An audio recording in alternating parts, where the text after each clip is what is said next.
Selamat datang kembali. Hari ini kita bersama Profesor Syed Mohammad Marandi, dosen di Universitas Teheran dan mantan penasihat tim negosiasi nuklir Iran. Terima kasih sudah bergabung kembali bersama kami. Terima kasih, Glenn. Selalu menyukai telur dari Thuket. Saya sebenarnya ingin menanyakan bagaimana hubungan antara Iran, negara-negara Arab, dan Turki bisa berubah setelah perang ini. Tapi sebelumnya, saya ingin bertanya tentang Lebanon. Karena kita melihat kekerasan di Lebanon masih terus terjadi, padahal sudah ada nota kesepahaman yang seharusnya dihormati. Saya belum paham apakah ini bagian dari strategi bertahap untuk melemahkan Hezbollah sementara Amerika Serikat sedang bernegosiasi dengan Iran. Menurut Anda, bagaimana perkembangan situasi di Lebanon saat ini? Berapa lama menurut Anda Iran akan tetap menahan diri dan tidak terlibat langsung? Dan apa yang bisa memicu Iran untuk turun tangan secara langsung dalam konflik ini?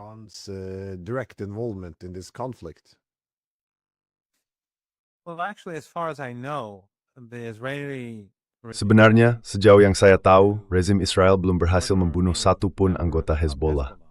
Kemarin, mereka membunuh satu keluarga, seorang perempuan yang merupakan kepala sekolah, suaminya, dan seorang pembantu, yang seolah sudah jadi bagian dari tradisi Israel untuk terus membunuh orang biasa. Dan seperti yang kita lihat, setiap hari mereka membunuh warga Palestina di Gaza. Kemarin saja mereka membunuh banyak orang, padahal katanya sedang ada gencatan senjata. Tidak ada satu pun di berit, itu dia seri earth, jenis bim mertaiman lith. Latung wrote, "Jitur sterkafed is genchain senjuti di Liban petung." And you think nom great the Yuri 6th Sitar? Tapi di medan lain, situasinya agak tenang. Meski begitu, mereka sudah melanggar perjanjian, bukan hanya dengan membunuh 3 orang tak bersalah itu, tapi juga dengan mengebom beberapa wilayah. Namun tetap saja, intensitasnya jauh lebih rendah dibanding sebelumnya. Iran akan terus menekan Amerika Serikat. Dan Iran sama sekali tidak akan bernegosiasi soal program nuklirnya, yang merupakan bagian dari fase kedua nota kesepahaman, sampai masalah Lebanon terselesaikan. Tadi malam, kita juga melihat 2 kapal tanker diserang di Selat Hormuz. Itu bagian dari tim Iran, meskipun Iran tidak mengakuinya. Tapi tentu saja kita tahu itu ulah Iran.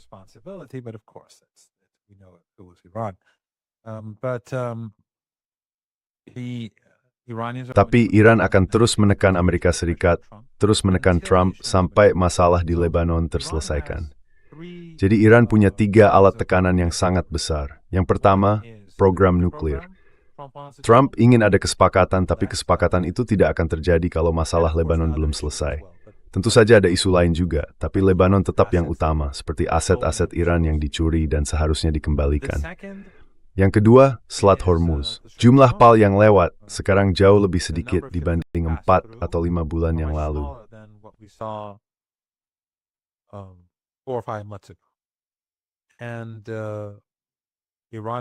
Dan Iran seharusnya menormalkan jumlah kapal yang lewat di selat itu untuk bulan kedua dari nota kesepahaman. Kalau Amerika Serikat tidak menepati komitmennya, tidak ada alasan bagi Iran untuk melakukannya. Sekarang, memang jumlah kapal tanker yang lewat di selat itu jauh lebih banyak dibanding jenis kapal lain. Tapi tetap saja, total kapal yang melintas sekarang hanya sekitar 2/5 sampai 1/3 dari jumlah 4 atau 5 bulan yang lalu. Iran juga punya pengaruh lewat 2 hal itu, program nuklirnya dan Selat Hormuz. Dan Iran sudah memanfaatkan gencatan senjata serta nota kesepahaman itu untuk mempersiapkan diri menghadapi perang. Ada banyak kapal tanker di Teluk Persia, kapal tanker milik Iran.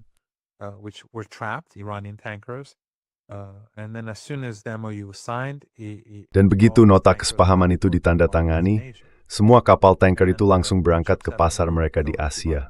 Kapal-kapal pun mulai bergerak menuju pelabuhan Iran. Jadi, Iran sudah mempersiapkan diri, baik secara militer maupun secara sosial, untuk kemungkinan konfrontasi yang lebih besar. Bukan karena kami menginginkan konfrontasi, tapi ya kita tahu, ini Trump dan Netanyahu. Jadi, Iran harus siap untuk perang. Sekarang, secara militer, Iran jauh lebih siap untuk perang dibandingkan saat awal penandatanganan nota kesepahaman itu. Mereka memproduksi rudal baru, rudal yang lebih canggih, drone yang lebih maju, memperluas jaringan bawah tanah kota rudal dan drone, pusat komando dan kendali, dan seterusnya, sambil menggabungkan teknologi-teknologi ke dalam angkatan bersenjatanya.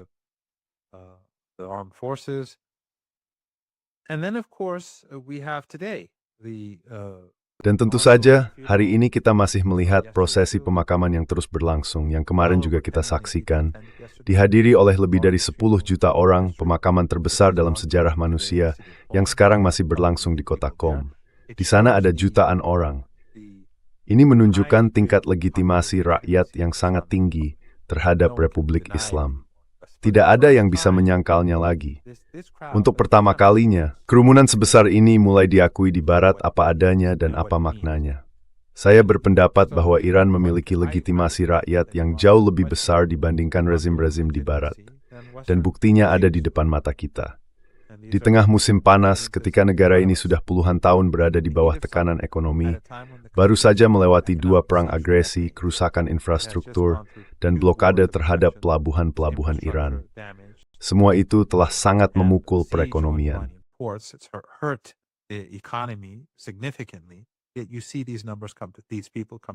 Tapi kita lihat sendiri, angka-angka itu muncul, orang-orang turun ke jalan. Dan kedalaman legitimasi rakyat itu juga jadi hal lain yang penting.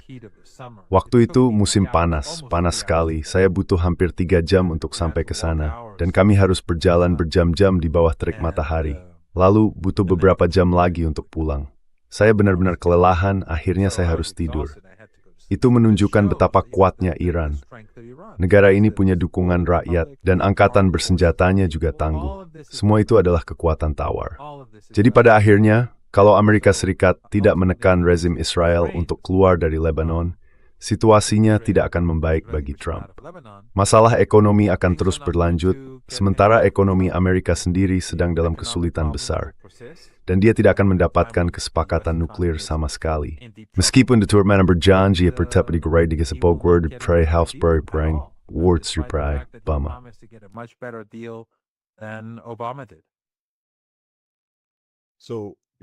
Jadi, kemungkinan taktik Iran akan berfokus pada memberi tekanan di Selat Hormuz, bukan terlibat dalam semacam pertukaran langsung rudal dengan Israel.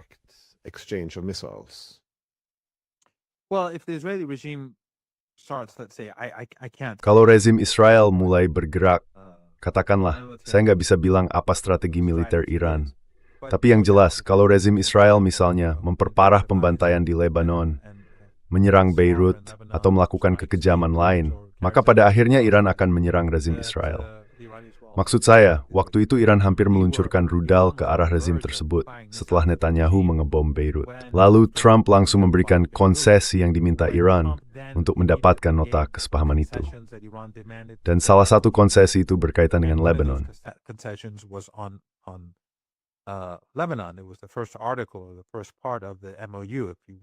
Itu adalah pasal pertama atau bagian pertama dari nota kesepahaman itu. Kalau kamu baca nota kesepahaman itu, dan saya yakin kamu sudah membacanya dengan cermat, bagian pertama membahas tentang Lebanon dan kawasan sekitarnya, termasuk Gaza. Tapi Lebanon disebut secara khusus karena perang genosida yang sedang terjadi di sana. Jadi menurut saya, militer Iran pasti akan digunakan kalau rezim itu melangkah terlalu jauh. Tapi kalau rezim itu terus mendorong, Iran juga bisa membuat Selat Hormuz semakin sulit dilalui kapal. Jadi Iran bisa menggunakan kekuatan militernya, bisa memanfaatkan kehadirannya di Selat Hormuz. Ada banyak cara bagi Iran untuk menekan Netanyahu, baik secara langsung maupun tidak langsung lewat Trump. Netanyahu both directly and indirectly through Trump. And well, I saw the Americans made a Dan ya, saya lihat Amerika membuat usulan bahwa mereka akan memberikan keringanan sebagian sanksi terhadap Iran, dengan imbalan Iran tidak memberlakukan biaya atau pungutan apapun di Selat Hormuz. Padahal, dari nota kesepahaman, seharusnya Amerika mencabut semua sanksi, tapi Jadi kelihatannya mereka sudah mulai mencoba menegosiasikan ulang beberapa poin dalam nota kesepahaman itu. Menurut saya ini sebenarnya bisa ditebak. Mereka memang tidak akan langsung melaksanakan semua yang sudah disepakati, tapi akan melakukannya secara bertahap lewat negosiasi ulang. Menurut Anda, masih ada ruang untuk negosiasi ulang atau mencari keseimbangan baru, atau usulan ini memang sudah terlalu berlebihan?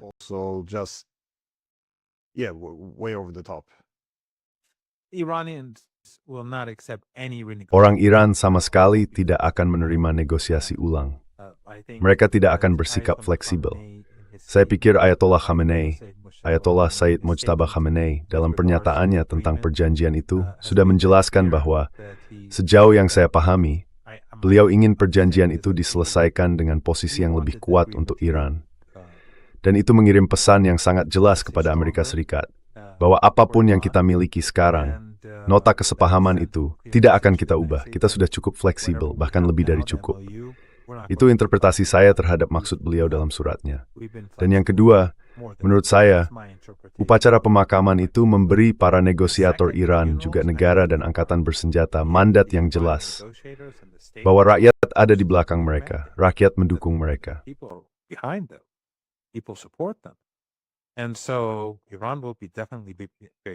Jadi Iran pasti akan bersikap sangat tegas. Sekarang, orang Iran tidak akan menyerahkan Selat Hormuz dan kendali atas selat itu, baik soal biaya maupun soal kontrol.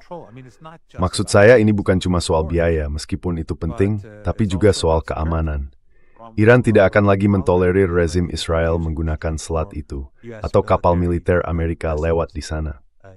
Faktanya, sekarang karena Amerika tidak bisa lagi menggunakan Selat Hormuz untuk kapal perangnya, mereka harus lebih cenderung pesawat untuk mengirim pasokan. Dan berenya aja dengar sekitar 4 kali lipat dibanding ngepakai kapal. Iran sudah membuat kehadiran Amerika di kawasan itu jauh lebih mahal.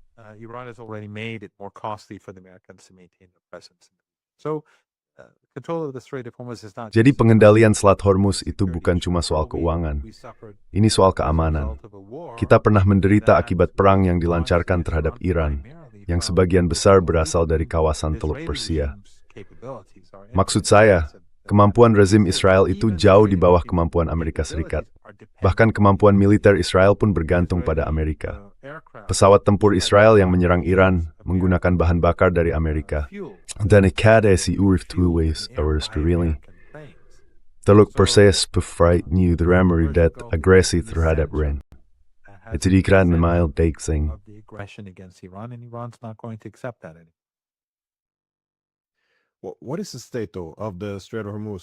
Tapi, bagaimana sebenarnya kondisi Selat Hormuz sekarang? Karena waktu Trump pertama kali menyetujui nota kesepahaman itu, dia menjelaskannya dengan mengatakan, ya, mereka cuma punya waktu 4 minggu lagi sebelum kehabisan minyak. Menurut saya, itu pernyataan yang sangat jujur. Tapi di sisi lain, dia juga berada di bawah tekanan besar untuk menjelaskan kenapa dia menandatangani dokumen seperti itu, yang jelas bisa dianggap sebagai kemenangan bagi Iran. Tapi mengingat situasinya waktu itu sangat genting, seberapa banyak yang sudah berubah sejak saat itu. Karena JD Vance juga bilang, salah satu tujuan dari nota kesepahaman itu adalah untuk membuat aliran minyak kembali lancar. Dan, ya, kalau saya tafsirkan setidaknya memberi Amerika sedikit waktu. Tapi seberapa besar situasinya benar-benar membaik? How much has the situation actually improved? Begini masalahnya adalah Amerika Serikat sedang bertindak sangat ceroboh. Dengan membuka koridor mereka sendiri di Selat Hormuz, mereka sebenarnya melanggar kesepakatan. Karena menurut nota kesepahaman itu, Iran memegang kendali atas Selat Hormuz selama masa berlakunya perjanjian tersebut. Dan pada bulan kedua kesepakatan itu, jumlah kapal yang melintas di selat seharusnya kembali normal. Maksudnya, kapal-kapal komersial. Tapi karena Amerika Serikat melanggar perjanjian itu, Iran tidak punya alasan untuk melakukannya. Saya bahkan akan menyarankan pemerintah Iran untuk tidak mengizinkan kapal-kapal kemanusiaan melintas di Selat Hormuz selama bulan kedua. Karena kalau Amerika tidak menepati bagian mereka dari kesepakatan, kenapa Iran harus melakukannya?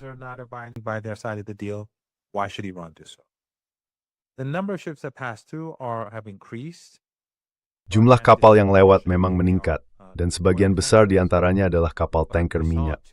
Tapi tadi malam kita melihat 2 kapal tanker, 2 kapal yang sangat besar, saya rasa super tanker kena serangan. Jadi ya, tidak ada yang pasti, masih banyak ketidakpastian. Memang ada lebih banyak bahan bakar yang keluar, lebih banyak energi yang mengalir. Dan kalau kita hitung juga Laut Merah dan Ojeda, jumlahnya memang belum setinggi sebelum perang, tapi jauh lebih tinggi dari sebelumnya. Namun, itu bisa turun dengan sangat cepat. Oh ya, banyak dari minyak itu sebenarnya minyak Iran, karena seperti yang saya bilang, ada banyak kapal tanker Iran yang sempat tertahan di Teluk Persia, dan mereka baru bisa berlayar lagi setelah gencatan senjata, setelah nota kesepahaman disepakati.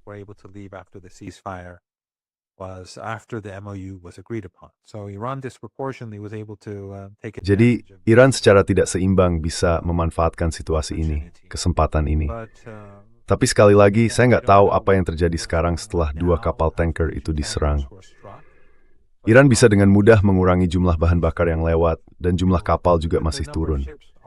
Artinya, berbagai macam produk petrokimia yang diproduksi di kawasan ini, dan juga produk lain yang dibuat di sini karena biaya energinya rendah, semuanya nggak sampai ke pasar global. Termek de simpel, semua buyer tergeks tajan imbrat, Amerika Serikat.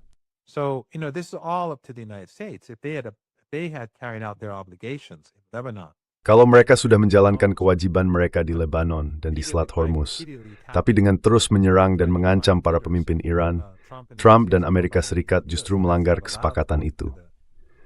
Dan hal itu tidak diperbolehkan menurut nota kesepahaman.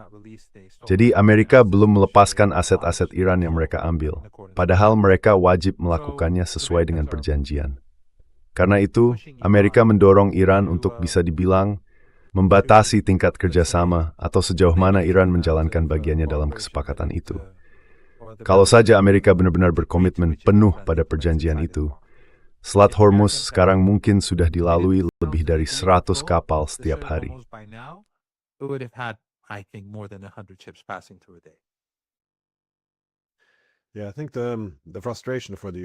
Ya, saya rasa yang membuat Amerika Serikat frustrasi adalah karena perang itu gagal. Mereka berharap rencana B cukup dengan kembali ke situasi lama seperti sebelumnya. Tapi seperti yang kita lihat dari tindakan Iran, hal itu nggak mungkin. Dan Amerika Serikat sangat kesulitan menyesuaikan diri dengan realitas baru ini. Ada hal lain juga, di mana menurut saya, kondisi lama atau realitas sebelumnya sedang berubah, yaitu di antara para aktor regional. Perpecahan yang kita lihat antara negara-negara Arab, Turki, dan Iran.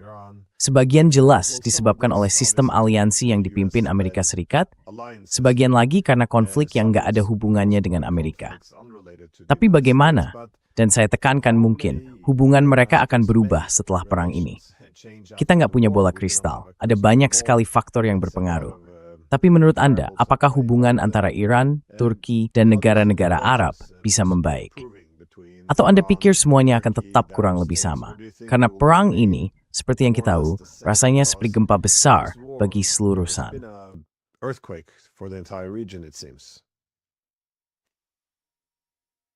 Situasinya rumit dan sulit untuk benar-benar melihat bagaimana keadaan akan berkembang dalam beberapa bulan ke depan. Turki makin bergantung pada Irak karena posisinya rentan terhadap rezim Israel, dan rezim itu makin sering mengancam Turki. Meskipun begitu, Turki tetap bekerja sama dengan rezim tersebut. Maksud saya, sebagian besar minyaknya, atau setidaknya sekitar setengahnya, mengalir dari Baku lewat Turki menuju Tel Aviv atau ke rezim Israel. Jadi, Erdogan sebenarnya sudah banyak membantu Netanyahu selama 2,5 tahun terakhir di tengah genosida yang terjadi. Dan bahkan saat krisis di kawasan Teluk Persia, aliran energi itu tetap berjalan.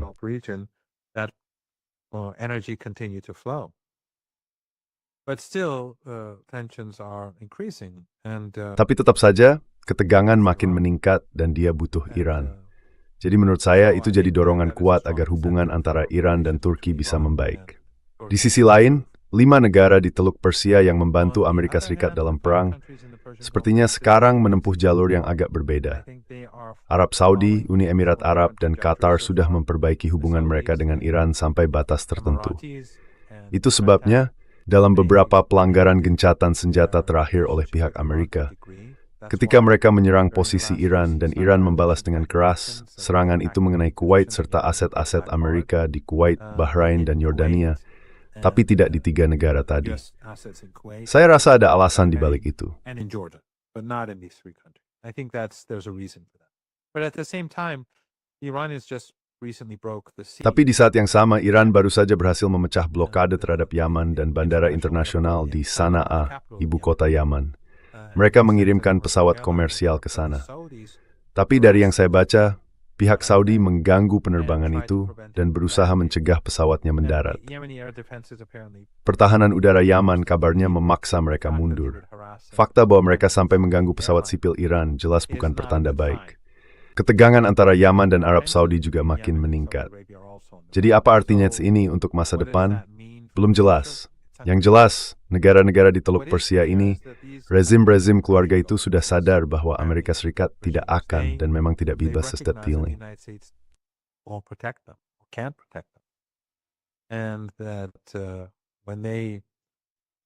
Dan ketika mereka ikut-ikutan menyerang Iran, hasilnya sama sekali tidak baik buat mereka.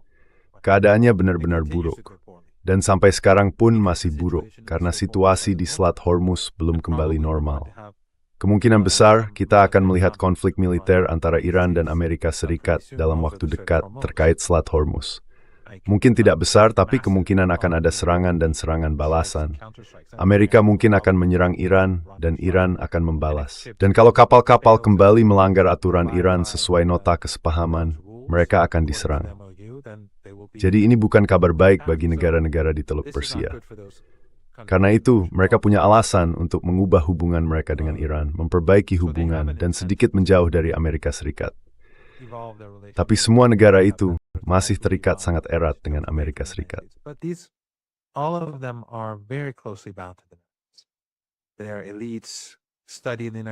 Para elit mereka belajar di Amerika Serikat. Keluarga penguasa mereka sering menghabiskan banyak waktu di sana. Mereka berlibur musim panas di Amerika. Mereka punya istana, rumah mewah, apartemen, dan investasi dalam jumlah besar di Barat dan di Amerika Serikat. Dan saya yakin, banyak di antara mereka yang sudah sangat terikat atau bahkan tersandera oleh kepentingan itu. Kita tahu soal Epstein. Kita sudah lihat berkas-berkas Epstein yang menyebut nama tokoh-tokoh besar, terutama dari Uni Emirat. Jadi sulit membayangkan apa yang akan terjadi. Tapi ada dorongan bagi mereka untuk mulai menjauh dari Amerika Serikat seiring pengaruh Amerika yang makin menurun. Saya pikir hubungan dengan Pakistan akan membaik secara perlahan. Pakistan punya hubungan yang sangat buruk dengan Afghanistan, dan tentu saja ada India. Saya juga berpikir Turki sekarang akan membutuhkan Iran dibanding sebelumnya, karena ancaman yang datang dari Israel. Meskipun, Rumarsang, Turki sebenarnya belum ada pun yang bilanis toward Grang. Dan maksud saya, Trump hari ini, kalau nggak salah, dia bilang Turki itu sangat setia. Katanya lebih setia daripada negara-negara lain yang dia kira bakal setia. Ya, terserah mau diartikan seperti apa. Buat saya itu bukan sesuatu yang patut dibanggakan, tapi ya sudahlah. Lalu soal negara-negara di Teluk Persia, menurut saya hasilnya campur aduk. Tapi Arab Saudi, Qatar, dan Uni Emirat Arab lebih penting dibanding dua negara lainnya. Maksudnya keluarga yang berkuasa di sana. Jadi kita lihat saja nanti bagaimana perkembangannya. Saya sama sekali nggak punya jawaban untuk pertanyaan kamu. Saya cuma lagi berpikir keras sambil bicara.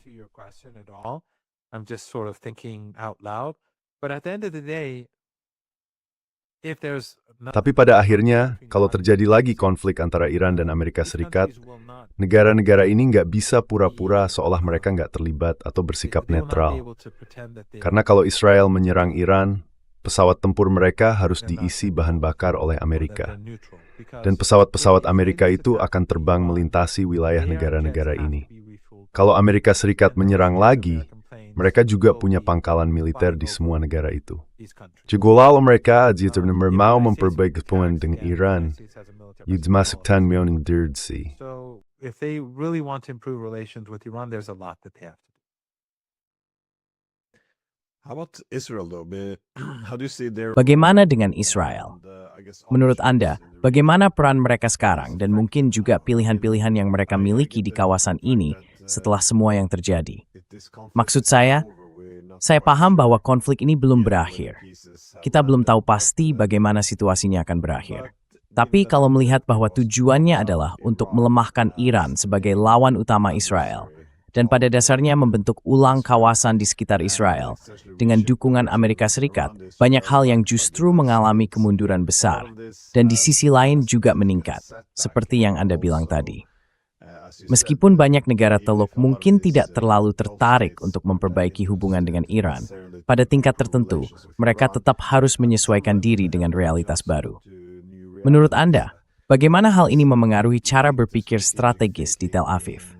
Saya tahu Anda tidak bisa membaca pikiran mereka. You see, at stimam least pertinent perjuangan itu growth is both situasi ini. Their options being shaped by this. Well, I should add that Saya perlu menambahkan bahwa Iran sedang melakukan negosiasi langsung satu persatu dengan 5 negara di Teluk Persia ini. Dan sejauh ini, ada beberapa kemajuan. Kalau kita mundur ke tahun 80-an, negara-negara ini sangat membantu Saddam Hussein dalam perangnya melawan Iran, perang agresi yang juga didorong oleh Amerika. Mereka memberinya ratusan miliar dolar, saya kira lebih dari 200 miliar. Waktu itu, nilai $1 jauh lebih tinggi dari sekarang. Mereka membantu Saddam membangun mesin perangnya dan membunuh Iran. Tapi setelah Saddam menyerang salah satu di mereka, yaitu Kuwait, negara-negara ini mulai berusaha permalajan amalfi Iran. fix the relationship with Iran, and Iran accepted. Dan Iran menerimanya. Even though Dan meskipun mereka sangat berutang budi pada Iran atas apa yang telah dilakukan, saya pikir itu bisa menjadi sebuah model yang bisa digunakan lagi sekarang. Kita bisa melihat ke masa lalu, dan ada kemungkinan untuk membangun hubungan yang jauh lebih baik dengan negara-negara itu. Terutama karena Amerika Serikat sekarang jauh lebih lemah dibanding sebelumnya. Jadi ada peluang untuk memperbaiki hubungan dan menormalkan hubungan. Itu mungkin saja. Mengenai rezim Israel, surmai nikim benarak rads psima perita in Zionis. that Zionism has ever experienced. He's destroyed the regime, its image across the world. Dia telah menghancurkan rezim itu, juga citranya di mata dunia. Siapapun yang sedikit banyak memahami kawasan ini melihatnya sebagai rezim yang melakukan genosida. Rezim itu juga dianggap sebagai penyebab perang yang memicu perlambatan ekonomi global. Dan ini sama sekali belum berakhir. Dia butuh perang yang terus-menerus untuk tetap berkuasa. Semua ini menimbulkan ketegangan besar di dalam rezim itu sendiri, sejauh yang saya baca dan pahami. Dan tentu saja, seperti yang kita semua tahu, jujurnya mendap di dalam negeri menunjukkan bahwa sekitar 90% personal percaya bahwa Israel kalah dalam perang itu. Roughly 90% believe that the Israelis lost the war. And of Don't course, they days Iran sekarang kurang dawat. Iran is preparing itself militarily. Iran sedang mempersiapkan diri secara militer, tapi upacara pemakaman itu jadi tontonan luar biasa bagi kita. Dan di seluruh dunia, orang-orang melihat betapa kuatnya Iran sekarang, bahkan dengan cara yang berbeda dari yang mereka lihat dalam beberapa bulan terakhir. Jadi menurut saya, semua ini bukan pertanda baik. Saya rasa orang-orang di Tel Aviv sedang memantau situasi di Iran dan melihat semua ini sebagai kabar buruk. Kalau rezim itu meningkatkan agresinya di Lebanon, Iran akan menghukumnya dan juga akan menghukum Amerika. Tapi kalau mereka mundur dari Lebanon, itu akan jadi penghinaan yang lebih besar. Lalu ada juga soal Gaza. Iran tidak akan diam soal Gaza. Gaza benar-benar jadi bagian penting dalam Iran. Gaza is very much on the table for Iran. So Iran has many. Jadi Iran punya banyak cara untuk menekan Netanyahu. Tapi Netanyahu sedang berjuang untuk bertahan secara politik dan juga berjuang supaya tidak masuk penjara. Dan menurut saya inilah alasan kenapa semua perang itu terjadi. Karena dia membutuhkannya untuk tetap berkuasa. Dia dan istrinya. Jadi kita tidak bisa menyingkirkan kemungkinan apapun. Kalau dia mau, dia bisa saja melancarkan perang melawan Iran. Itu mungkin aja. Tapi akan sangat sulit baginya, dan hasilnya akan sangat buruk. Karena dia butuh Amerika Serikat untuk mengisi bahan bakar jet-jetnya. Bahkan waktu perang 12 hari pun, dia kalah. Perangnya bahkan badan 213. Dan besar besoal itu. Jadi dia emit sedang berju. And with the United States, they failed too. So he doesn't have any good options, and yet he does need. Tapi tetap saja, dia memang butuh perang, kematian, dan kehancuran untuk bisa tetap berkuasa. Mungkin itu salah satu alasan kenapa sekarang mereka bicara soal mengambil lebih banyak wilayah Gaza, bahkan seluruh Gaza, 70% dari Gaza, dan kemudian mengambil seluruh wilayah itu. Lalu apa yang terjadi di tepi barat? Sementara negara-negara barat diam saja dan membiarkan hal itu terjadi, mungkin sebenarnya untuk menutupi kekalahannya melawan Iran. Tapi di saat yang sama buat rezim Israel makin dibenci di seluruh dunia, karena orang-orang mulai pembunuhan setiap hari dan perilaku menjijikan serta sadis dari para tentaranya di tepi barat dan seterusnya. Jadi saya tidak melihat Israel punya pilihan yang baik. I don't see Israel as having any good options, but a desperate regime can carry out. Tapi rezim yang putus asa bisa melakukan tindakan yang sama putus asanya, dan itu bisa mengubah situasi di seluruh kawasan. Tapi Glenn, kalau sampai terjadi perang, saya rasa depresi ekonomi global itu hampir pasti terjadi karena kondisi sekarang saja sudah buruk. Dan tidak ada cara agar ekonomi global bisa kembali normal dalam waktu dekat. Bahkan kalau produksi dan ekspor minyak di wilayah kita pulih seperti semula. Kekurangannya luar biasa besar. Dia banyak produk lain juga. Kikral Estudores Brimber, dia sesuatu jadam berpam Japan, abulan bestelling. Ekonomi global dan melnof tuil jet spol. The global economy will go downhill very fast. And Dan, kamu tahu, sering nupern atlis. Rugmaab hointep dan had kamu ngobrol tumi alis sua ekonomi. experts on the economy. The U.S. economy, the global economy is already in very, very. Ekonomi Amerika Serikat, bahkan ekonomi global, sudah dalam kondisi yang sangat-sangat buruk. Bukan hanya karena situasi di Teluk Persia, tapi juga karena banyak masalah lain. Jadi saya rasa tidak ada orang waras di Washington yang menginginkan perang. Tapi Netanyahu tidak waras, dan dia sangat putus asa untuk tetap berkuasa. Dan Trump Trump tetaplah Trump. Jadi kita tidak bisa menyingkirkan kemungkinan apapun, seaneh atau seburuk apapun kedengarannya. No matter how outrageous it may sound. What are the possibilities though of a Tapi, fundamental shift seberapa in besar relations kemungkinan between terjadinya Israel perubahan and mendasar Iran? dalam hubungan antara Israel dan Iran? One can imagine Karena bisa dibayangkan, dan sebenarnya tidak sulit, bahwa Netanyahu pada akhirnya akan dipaksa untuk mundur. Saya sadar, besar kemungkinan dia akan digantikan oleh seseorang yang bahkan lebih keras sikapnya. Tapi tampaknya ada pergeseran besar dalam sistem internasional. Era unipolar sudah berakhir. Sejak tahun 90-an, kita melihat bahwa Israel pada dasarnya memutuskan, sekarang kami bisa mendominasi. Kami tidak perlu lagi berkompromi, karena Amerika ada di belakang kami. Tapi kalau mereka mulai menyadari kenyataan baru, bahwa mereka sebenarnya negara yang relatif kecil, dengan populasi kecil, wilayah kecil dan sumber daya terbatas, mereka juga akan menyadari kekalahan militer yang mereka alami, kemunduran diplomatik, dan posisi mereka di dunia yang semakin merosot. Their standing in the world falling apart. If they would seek to essentially embrace a completely new form. Kalau mereka benar-benar mau mengambil arah kebijakan luar negeri yang sepenuhnya baru, apakah menurut Anda ada kemungkinan konflik ini bukan berakhir, tapi setidaknya bisa diredam? Karena saya ingat, 3 tahun lalu, di tahun 2023, mantan kepala Mossad, Ephraim Halevi, pernah mengatakan bahwa ketika negara-negara Teluk berusaha memperbaiki hubungan dengan Iran, dia bilang, ya mungkin kita juga seharusnya begitu. Tidak ada alasan, toh mereka tidak berbatasan langsung dengan Iran. Apakah mungkin? Ya, tentu mereka tidak akan jadi sekutu, tapi sebagian masalah bisa diselesaikan, dan sampai batas tertentu bisa mengakhiri konflik ini. Saya tahu ini terdengar seperti angan-angan saat ini, tapi pada akhirnya pilihannya hanya dua, itu atau terus berperang sampai habis. Jadi, apakah Anda melihat ada jalur diplomatik yang mungkin, atau apa yang dibutuhkan dari sudut pandang Iran? What would be required from Iran's perspective? Glenn, Kamu tahu Glenn, Desmond Tutu, Uskup Desmond Tutu, setelah masa apartheid, Dia pergi ke Palestina. Dan waktu itu kalau tidak salah saat dia masih di sana atau baru saja meninggalkan tempat itu, dia bilang bahwa situasi di Palestina jauh lebih buruk daripada apapun yang pernah dia lihat di Afrika Selatan. Padahal dia sendiri orang Afrika Selatan. Untuk penonton yang lebih muda, dia adalah warga Afrika Selatan yang hidup di bawah sistem apartheid, dan dia salah satu tokoh besar bersama Nelson Mandela dan lainnya yang memimpin perjuangan melawan apartheid. Dia mengatakan bahwa situasi di Palestina jauh lebih buruk, dan itu diucapkan bertahun-tahun sebelum genosida.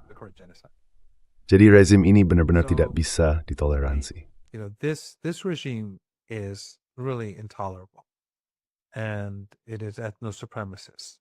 Dan itu bersifat etnosupremasis. Karena itu, bagi Iran, hal itu tidak punya legitimasi moral. Sebagai Muslim Syiah, saya sudah pernah bilang ini di acara sebelumnya, dan maaf kalau terdengar berulang, tapi mendukung mereka yang tertindas dan terpinggirkan itu hal yang sangat penting. Coba lihat saja upacara pemakaman Ayatollah Khamenei.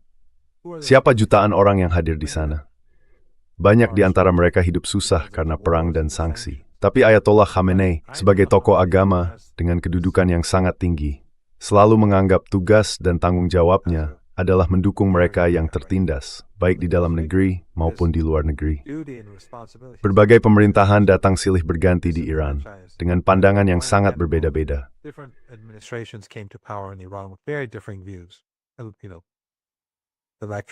Kita tahu pandangan para pemilih bisa berbeda-beda, tergantung waktunya. Dan dia selalu menekankan, selalu mendorong, supaya mereka yang terpinggirkan, yang tertindas, yang rentan mendapat dukungan. Itulah sebabnya mereka turun ke jalan. Tentu saja, kalangan terdidik juga turun ke jalan. Orang-orang dari berbagai lapisan masyarakat ikut serta. Tapi ada alasan kenapa Republik Islam punya legitimasi, meskipun dengan semua masalah yang dihadapinya. Ini bukan tempat yang sempurna. Dit has dry poistaken en besar. Jullie mind is iframet storage in het Iran. Had niet vermaten tegen bagi Republik Islam. For the Islamic Republic. And one of those is the Palestinian cause. It's not just Palestine.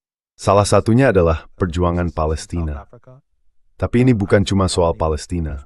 Iran juga mendukung gerakan perlawanan di Afrika Selatan. Ayatollah Khamenei waktu masih jadi presiden pernah pergi ke negara-negara garis depan di Afrika Selatan untuk membantu mereka. Dukungannya juga terlihat di Amerika Latin. Cuba yang komunis, Iran membantu Cuba yang komunis. Iran juga membantu Venezuela yang Katolik.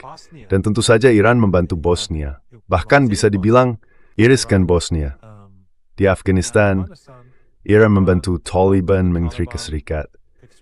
Deus and turis Laos begala mereka mendukung kekaisaran Amerika dan proksinya. Those who are supporting the US empire and proxies of the US empire. Inathers Rise.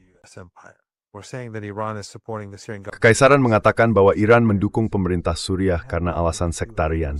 Padahal sama sekali bukan soal itu. Alasannya karena kekaisaran berusaha melemahkan Suriah, dan itulah sebabnya Iran menentangnya. Bagi Iran, siapapun presiden Suriah tidak jadi masalah. Buktinya bisa dilihat dari apa yang terjadi di Afghanistan. Di sana, banyak orang Tajik yang berbahasa Persia, juga kaum Hazara yang semuanya Syiah, ditambah Uzbek. Bahkan Tgavashtun yang Tibentong Taliban, moroh kepada Iran, karena Iran membantu Taliban, revening tes. Sedaba dream in UN bidim latikiti. Without Iran, the Taliban couldn't have done it.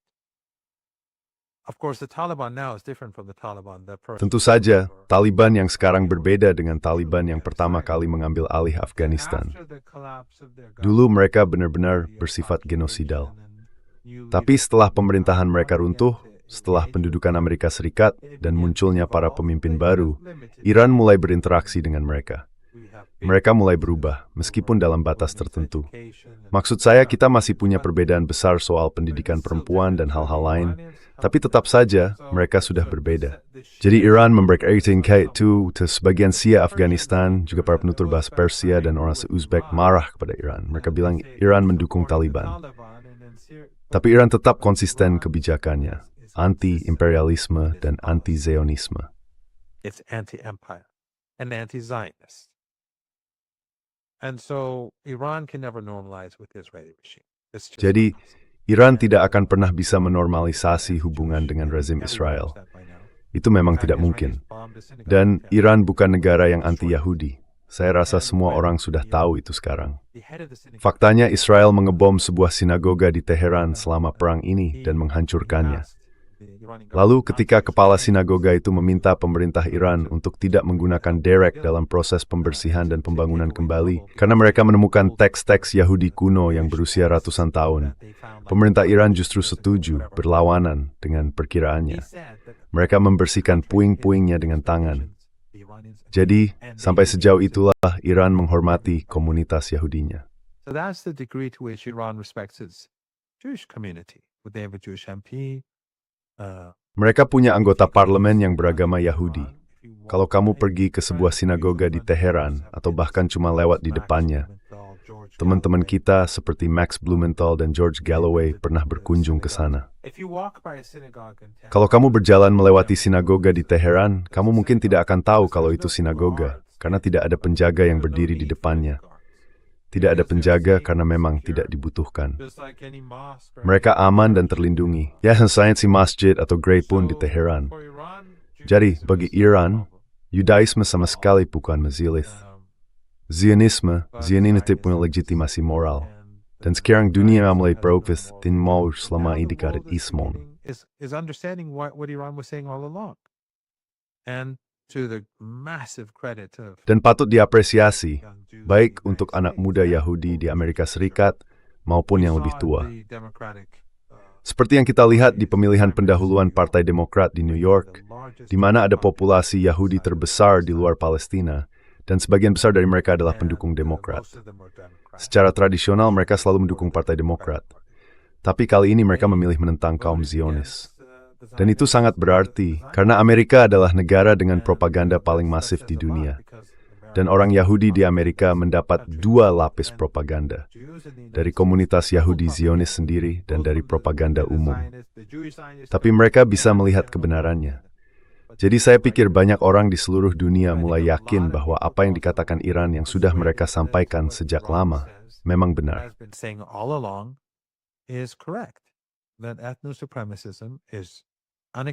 Paham etnosupremasi itu tidak bisa diterima. Tapi di saat yang sama, hubungan antara Zionisme dan Yudaisme itu sama saja seperti hubungan Zionisme dengan kekristenan, dan sama seperti hubungan ISIS atau Al-Qaeda dengan Islam. Mereka bukan hal yang sama. Zionis Kristen tidak mewakili kekristenan. Mereka mengklaim bahwa Kristus mendukung genosida. Zionis Yahudi percaya pada genosida. ISIS dan Al-Qaeda juga percaya pada genosida. Tapi umat Kristen, Muslim, dan Yahudi secara ideologis menentang genosida. Jadi menurut saya pandangan Iran mulai mendapat dukungan. Dan orang Iran percaya bahwa pada akhirnya rezim Israel harus dibongkar. Kita sudah pernah melihat hal seperti itu terjadi di Afrika Selatan.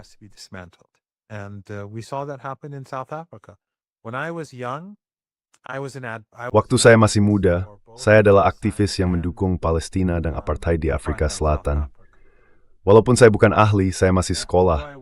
Dan di malam hari saya kerja paruh waktu sebagai penerjemah di SMA.